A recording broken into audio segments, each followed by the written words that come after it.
Queridos amigos da Casa do Evangelho, saudamos a iniciativa da direção da Casa de, mais uma vez, neste mês de setembro de 2022, tratar deste tema tão importante, que é o tema que se aborda no mês de setembro, especificamente relacionado ao suicídio, na campanha permanente de valorização da vida que o Movimento Espírita realiza.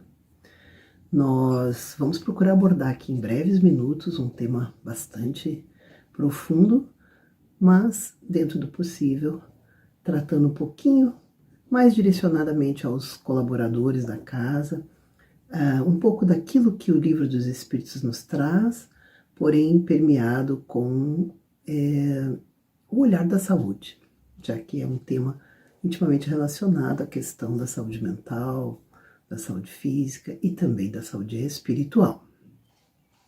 Então, sabemos que se trata de um importante problema de saúde pública que afeta o mundo inteiro, em especial o Brasil. Nós sabemos que é um problema que anteriormente acometia mais os países europeus, os países do velho mundo, mas que já há algum tempo traz uma tendência de aumento nas Américas. E o Brasil tem estatísticas muito altas, bastante preocupantes, especialmente entre os jovens, e como causa de óbito, em 2020 ocupou o terceiro lugar entre as pessoas de 15 a 29 anos. Nós sabemos também que é um problema antigo, mas que foi agravado com a pandemia que nós ainda estamos vivendo, embora já em situação menos aguda. O isolamento, o medo da morte, o luto, a perda dos entes queridos, a ansiedade, a angústia, as alterações da rotina associadas com o alcoolismo, com o uso de drogas, com depressão, nós sabemos que são importantes fatores de risco relacionados ao tema do suicídio. Allan Kardec, lá na codificação, no século XIX, 1857, já nos trouxe no Livro dos Espíritos profundas reflexões sobre o tema.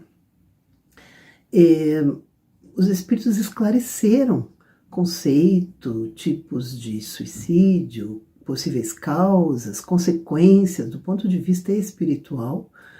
E nós vamos tentar trazer um pouquinho disso sempre lembrando que, na verdade, nós não estaremos apontando culpa, nós não estaremos julgando as pessoas que acabam com o próprio corpo, porém, tentando enfocar o problema em si.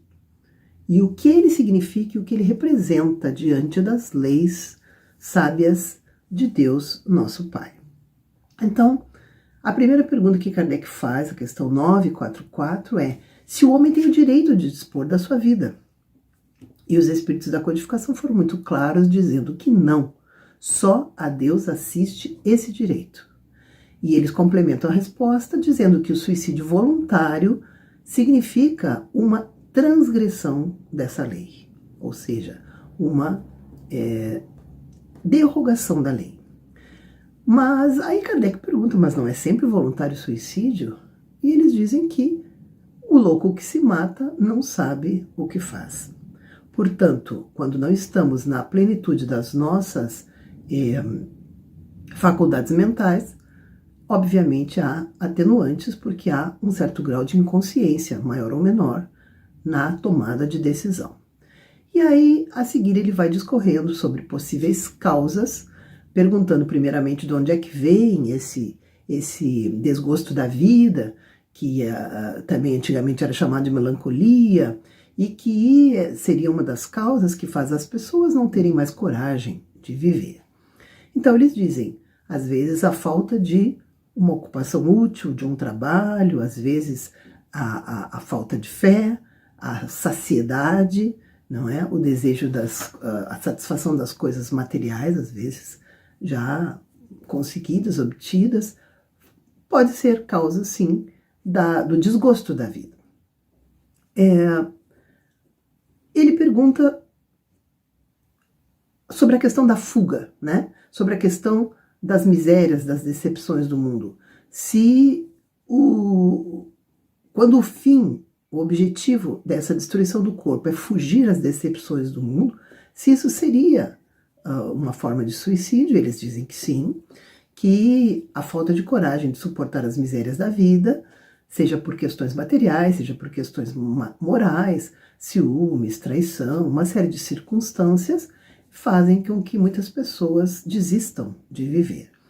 E eles também, os Espíritos da Codificação, não apenas no Livro dos Espíritos, mas também no Evangelho segundo o Espiritismo, lá no capítulo 5º, Bem-aventurados os Aflitos, no item 5, nos complementam essas questões, trazendo a explicação sobre o suicídio inconsciente. Porque, dizem eles, deixado de lado as questões de embriaguez e loucura, que seria o alcoolismo e essas questões de doença mental mais profunda, que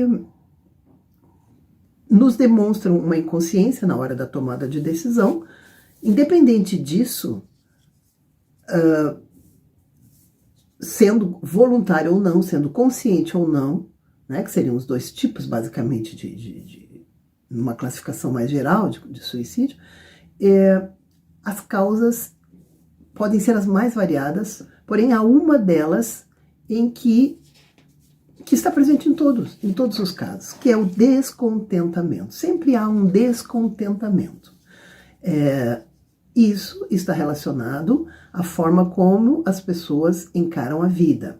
Ou seja, do ponto de vista mais materialista, quando nós não temos a perspectiva de uma vida após a morte do corpo, quando nós achamos que a vida é apenas aqui, que ela se limita à nossa vida material e ela não teria continuidade, então teria até alguma lógica, um raciocínio mais materialista, vamos acabar com o sofrimento. Para que sofrer se isso não tem fim, né? E se nós não temos uma perspectiva de futuro? Porém, quando nós temos uma perspectiva de futuro, quando nós sabemos que a vida não se restringe ao corpo, que ela sobrevive à morte do corpo, que ela pré-existe ao nosso nascimento no corpo físico, fica mais claro de compreender que há um planejamento, fica mais claro de compreender que há uma continuidade, fica mais claro de compreender os desígnios e a providência de Deus, a importância das suas leis, e, portanto, nós teremos um pouco menos de dificuldade de enfrentar os problemas, as vicissitudes, e assim, quem sabe, aurirmos mais paciência, mais coragem, não é? Mais resignação, enfim, para suportar eventuais dificuldades. Lembramos aqui brevemente a respeito do André Luiz, né? Este espírito que nos trouxe uma obra maravilhosa e que lá no nosso lar conta que se surpreendeu ao chegar na colônia, quando foi atendido, e ficou sabendo que ele seria um suicida inconsciente. Não entendia esse conceito, custou um pouquinho a compreender, porque ele, no caso, era tabagista, abusava da alimentação, abusava das bebidas alcoólicas, praticava o sexo de forma desregrada, embora todo o conhecimento que ele possuísse como médico. E, portanto, a responsabilidade era grande, e nesse sentido, ele foi considerado, sim, um suicida, né?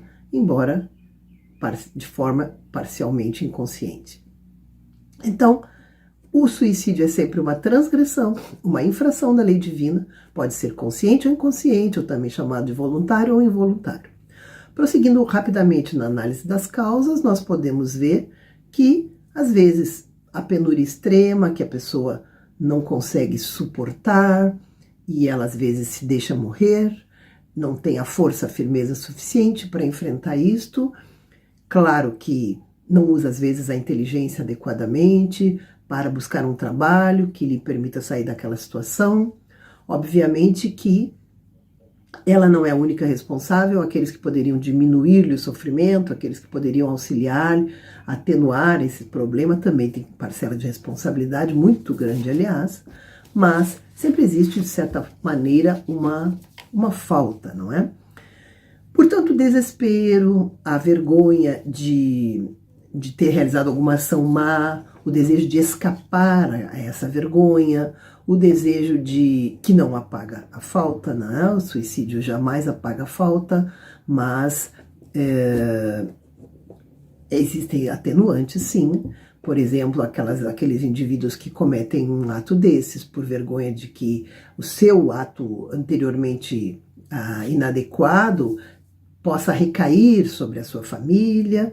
Então, são atenuantes.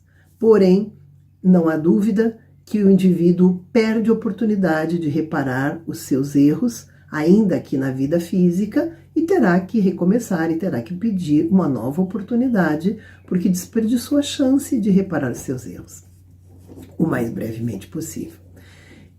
Há também aqueles que se iludem achando que chegarão mais rapidamente a uma vida melhor. É uma ilusão, porque a destruição do corpo, ela retarda a nossa alegria, a nossa paz, a nossa consciência mais tranquila. Isso retarda o processo e não acelera. A situação, haveria teoricamente a situação em que nós buscamos, ou alguém busca, através da extinção do corpo, salvar a vida de alguém. Quando a intenção efetivamente for realizar um sacrifício para salvar a vida de alguém, não há nisso suicídio. Desde que, efetivamente, o sacrifício não seja inútil, não seja... o sacrifício da própria vida não seja apenas uma forma oculta de nos entregarmos a esse momento de pouca lucidez, a esse momento de desespero. Que nós não venhamos a disfarçar para nós mesmos os nossos motivos ocultos, os nossos motivos internos, né? Bem, há também a situação em que o indivíduo ele encurta a sua própria vida pelo uso e abuso de condições, situações, substâncias em que ele destrói o corpo direto ou indiretamente, devagar, enfim, mais depressa, conforme seja a sua dependência de hábitos que ele adquiriu e que ele tem dificuldade, ou não luta suficientemente, ou não encontra as condições para superar. Então se tornam necessidades físicas. Nesse caso, seria sim também um suicídio moral, em que falta a coragem, que falta o esquecimento, em que ocorre o esquecimento de Deus, falta a fé para poder ter o suporte, né, adequado e buscar os caminhos para poder superar as situações. Muito difíceis, aliás, muito difíceis, mas não são insuperáveis. Então, são muitas as situações. Também a imprudência, que às vezes compromete a vida sem necessidade, mas sempre que não houver intenção, não há culpa. Sempre que não houver consciência perfeita da prática do mal, não há culpa, ou pelo menos há atenuantes. As crenças, os costumes, a cultura, determinados hábitos implantados e instalados ainda em vários países, em alguns países, com certeza também representam atenuantes, hábitos que com o tempo irão se modificando e desaparecendo, para que não se tenha mais esse costume em defesa da honra, por causa da família, enfim. Com certeza sempre teremos algumas situações em que nós iremos atenuar ou agravar a nossa falta pela nossa consciência, pela nossa responsabilidade, pelo nosso conhecimento. Esperar encontrar alguém de quem nós nos separamos no outro lado da vida e apressar esse encontro é outra ilusão. Sabemos que nos afastamos dos nossos afetos, pelo menos temporariamente, nunca definitivamente, porque a misericórdia de Deus é muito grande, mas com certeza retardamos, porque percebemos que infringimos uma lei divina. Então, entre as causas, rapidamente abordando, nós poderíamos citar algumas delas, de modo mais geral. Entre as consequências, sempre será uma falta de resignação, de submissão à vontade de Deus, e isto vai nos trazer, sim, dificuldades, tristezas, provas, expiações proporcionais a gravidade da nossa falta de acordo com as nossas circunstâncias, com as circunstâncias que cercaram o fato. Não existem penas determinadas, não existe a definição antecipada de tempo, de tipo de sofrimento, mas o desapontamento acontece sempre, é inevitável. Quer dizer, a desilusão, a compreensão de que de nada adiantou aquele ato nosso. Então, poderemos expiar numa vida futura mais rapidamente, poderemos expiar em outras, em várias, depende. É tudo muito, muito relativo. Não existe uma situação única. A misericórdia e a justiça de Deus estão sempre em equilíbrio, contrabalançando a situação individual de cada um. Até porque é a nossa própria consciência que nos ajuda a definir, muitas vezes, quando temos condições, a partir do momento que temos condições, de que forma deveremos apagar do nosso currículo essa situação séria na qual, às vezes, nós nos envolvemos. Então, nós vamos ter, assim, consequências muito diversas, individualizadas, de fato, poderá reverter no futuro em algumas inibições do corpo, deficiências físicas, mentais, problemas congênitos, entre outras situações de natureza semelhante. Então, nós temos que pensar agora, já que o tempo é curto, na prevenção. O Espiritismo nos dá uma grande forma de prevenir, pela perspectiva que nos traz da vida, nos permitindo compreender que a vida continua, compreender que a vida não é só uma. Ele nos traz a coragem, a força moral, a calma, a resignação, a paciência. Ele nos traz a maior capacidade de suportar as dificuldades. Nós conseguimos ver de um olhar mais de cima da montanha, ou seja, nós estamos vendo que o problema que nós estamos passando, que às vezes é o desemprego, que às vezes é um desafeto, que às vezes é uma separação, que às vezes é uma doença, nós estamos vendo que aquilo ali é temporário. Nós estamos vendo que não é tão grande assim, que tem gente com problemas muito maiores. Nós estamos vendo que nós somos capazes de superar, porque já superamos outras vezes coisas semelhantes e às vezes até maiores. Então, pedimos a Deus, nos ligamos a Deus, solicitando a força suficiente necessária para superar aquilo. Mas não é só isso, com certeza, o que nós precisamos fazer, né?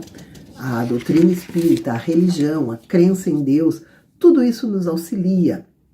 Outras religiões, a certeza de que existe um Pai, um Criador que é bom e justo, tudo isso nos ajuda. Porém, nós muitas vezes precisamos do auxílio profissional. E esse auxílio especializado, não é, dos profissionais que trabalham com saúde mental, é imprescindível, em muitos casos, para prevenir, para atender, para tratar, para, enfim, nesta vida nós podemos superar as tendências que às vezes já trazemos de outras, de uma ou mais encarnações.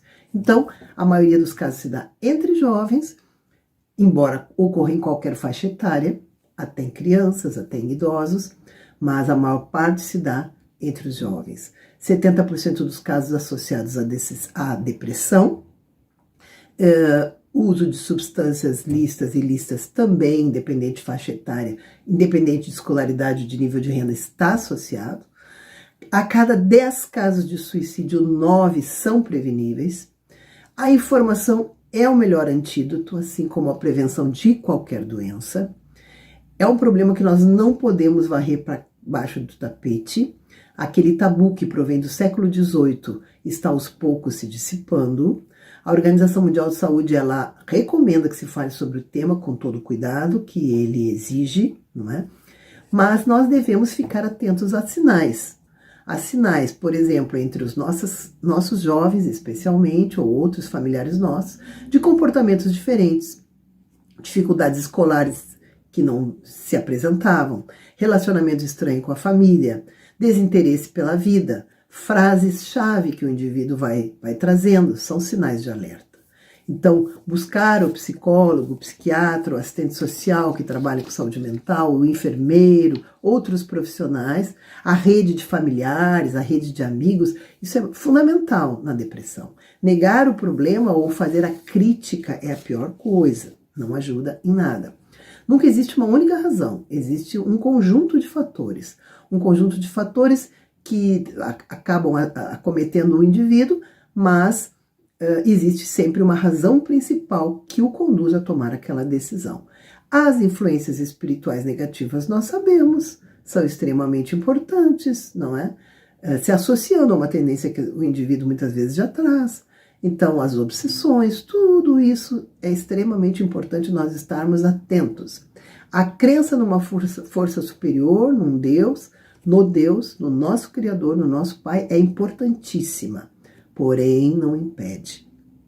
A prece, a vigilância dos pensamentos, as boas leituras, sentir-se útil, ocupar-se de coisas úteis, informar-se quanto aos sinais de alerta, a importância de pedir ajuda se necessário, são todas elas formas de prevenção.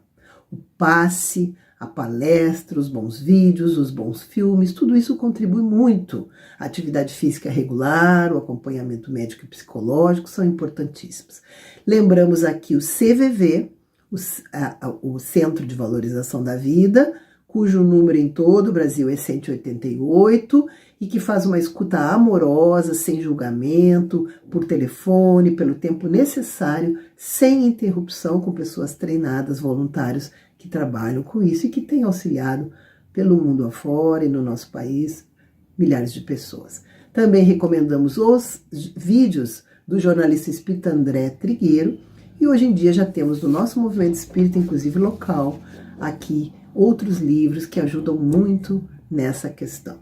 Muito obrigada aos amigos, que nós possamos nos ligar sempre com Deus, nosso bondoso Pai, com Jesus, nosso Mestre, com os amigos espirituais, para que eles nos inspirem, nos auxiliem neste trabalho tão importante, que é da iluminação de nós mesmos para o nosso aperfeiçoamento espiritual.